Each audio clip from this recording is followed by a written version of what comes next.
Vous, petits enfants, vous êtes de Dieu et vous les avez vaincus parce que celui qui est en vous est plus grand que celui qui est dans le monde. 1 Jean 4, verset 4. Bonsoir à toutes et à tous. L'ANIP, Agence nationale d'identification des personnes, offre à partir de ce jour des services gratuits. Les usagers du 13 au 16 septembre 2025 peuvent obtenir gratuitement sur les plateformes en ligne i.service.anip.bj ou l'application mobile anip.bj leur certificat d'identification personnelle CIP et leur acte de naissance sécurisé. Ils peuvent également faire leur AVIP, mettre à jour leur numéro de téléphone, photo, signature et obtenir leur certificat du numéro personnel d'identification ou 4 mois en se rendant au niveau des guichets uniques de protection sociale des écoles et des collèges spécifiés dans chaque département de notre pays.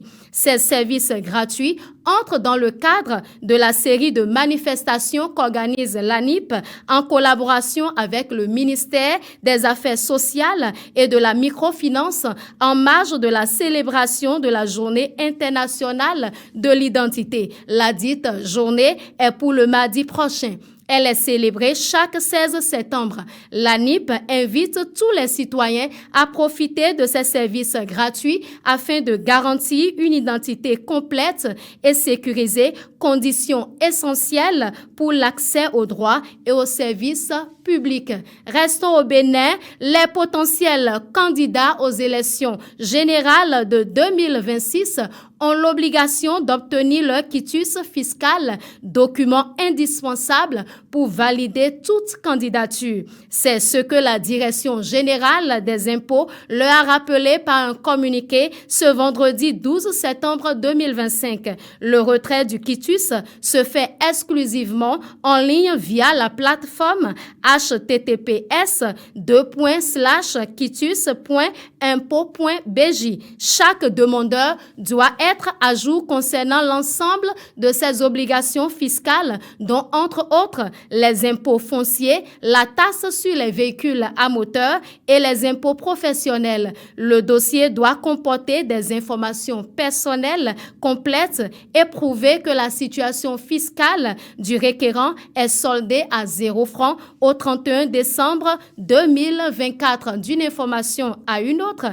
à Parakou, la Commission électorale nationale autonome Sénat a commencé à recevoir les dossiers physiques des candidats aux fonctions de membres de postes de vote. Cette opération s'étend du 11 au 15 septembre 2025 dans la salle de délibération de la mairie de Parakou. Cette phase va permettre de sélectionner des personnes qualifiées, capables d'assurer avec professionnalisme et rigueur le bon déroulement des différentes opérations de vote tout au long du processus électoral. Parlons à présent de la rentrée scolaire. La rentrée scolaire 2025-2026 commence dans 2 jours exactement. Et chaque rentrée scolaire est un moment de forte pression au plan financier pour les ménages. Le budget familial est donc mis à rude épreuve. Pour mieux faire face à la hausse des prix des fournitures scolaires, Olivier Agbodjo, enseignant des sciences économiques et sociales, donne ses conseils. Ils doivent d'abord faire un sondage auprès des magasins, que ce soit des magasins physiques ou en ligne. Ils doivent d'abord comparer les prix pour savoir ce qui arrange au mieux par rapport au budget qu'ils ont pour faire face aux dépenses de l'année scolaire. Deuxième élément, les parents ne doivent pas régler d'un coup les achats. Ils doivent opter pour une politique pour assouvir ou bien réaliser les besoins auxquels ils seront confrontés au fur et à mesure que ces besoins-là se présentent à eux. De ne pas faire la guerre des marques, parce que c'est à ça que nous assistons la plupart du temps, surtout que certains parents aiment se faire accompagner par les enfants sur les stands dans les magasins. Les enfants optent pour ce qui est à la mode. Sous nos cieux, c'est un peu difficile, mais on peut toujours rechercher les subventions. Il y a certaines organisations qui se donne la générosité d'accompagner les parents dans les différentes dépenses liées à la rentrée scolaire. Je pense que le gouvernement, même s'y adonne quelquefois, mais si on ne se renseigne pas, il n'est pas évident qu'on puisse être au courant de ces occasions-là, de ces possibilités-là. Les parents ont tendance à procrastiner, à renvoyer à demain ce qui peut être fait aujourd'hui. Il faut l'éviter.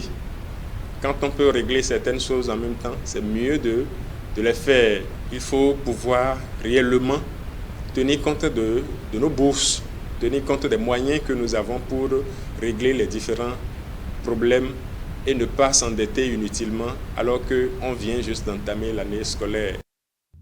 C'est la fin de ce flash d'information. Merci de nous avoir suivis. Veuillez vous abonner à nos pages YouTube, TikTok, Facebook et Instagram. Shalom.